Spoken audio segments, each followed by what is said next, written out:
Holy iMac, Batman! Yes, someone has actually drilled holes in this iMac. Someone took Homer Simpson's advice and added speed holes to this iMac. I got that iMac in a lot with lots of other computers for a total of $50. Yes, $50 for the whole lot. Does it work? And are there any other modifications inside? Let's find out.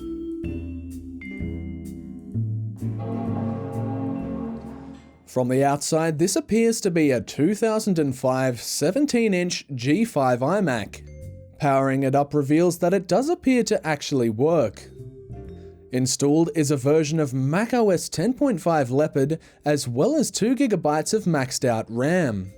Now it's time we give this iMac a clean as well as open it up. I don't actually know the history of this machine, but with the help of some eucalyptus oil, we can get the case looking and smelling pretty fresh. There is plenty of old sticker residue on the back of this machine. The stand also has quite a few scratches. I'd imagine this iMac saw pretty heavy use throughout its life. Using a Q-tip and some eucalyptus oil, I was able to remove the gunk that had built up around the portholes.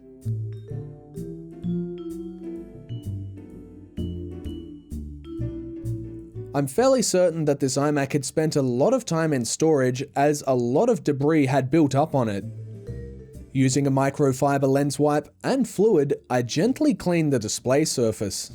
This took a few tries, but in the end I got it looking nearly spotless.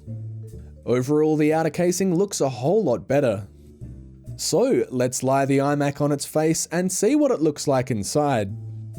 To get inside, I loosened the 3 Phillips head screws that hold the backplate on. After that, all I had to do was lift up from the stand and the backplate could be pulled away. Straight away I can see that the fan for the CPU had been modified in some way. My guess is some plastic was removed to allow the holes on the back to suck in more air. It also has some really colourful purple DDR RAM, which looks really cool. Surprisingly, all of the capacitors look to be in good shape. I tried putting in an SSD into a very similar G5 iMac a while back and had no luck, so I'm going to leave the original hard disk in there.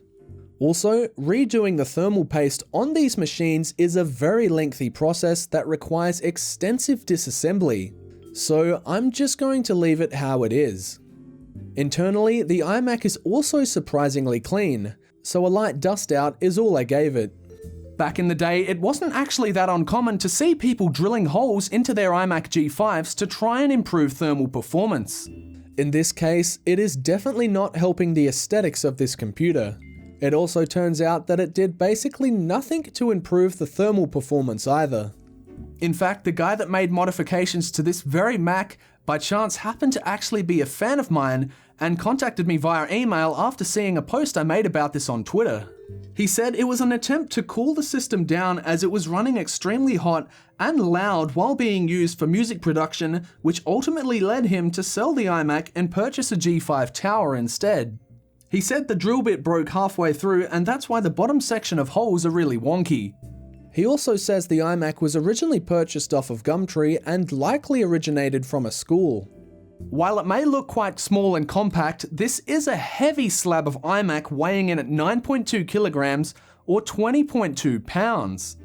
At the very least, you did get a decent selection of ports for 2005. So, let's try using it. First off, a bit of my childhood favourite, Halo Combat Evolved. Come get some! Running at medium settings at the native resolution, it was definitely playable. However, the frame rate was a little bit choppy during combat. Another game I like to test out on old Macs is Age of Empires 2. I usually end up having so much fun while testing that I sit there for several hours and play a full game. The frame rate definitely suffered later in the game due to tons of units being used by all the teams, but it is still playable nonetheless. Other old shooters such as Quake 2 also worked great at max settings. I really want to get my hands on a copy of Quake 3 Arena. I used to love playing that game. Hello guys. This Mac really struggled when it came to YouTube playback. Using the 10.4 Fox browser at any resolution was basically unwatchable. So there we have it. an unusually modified iMac from 2005. The G5 processors always ran hot, and their performance in the rather enclosed iMac chassis definitely suffered.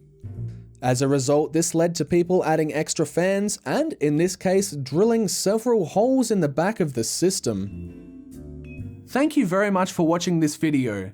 If you liked what you've seen, definitely feel free to leave a like, and if you want to see more, definitely consider subscribing. I'll see you in the next video.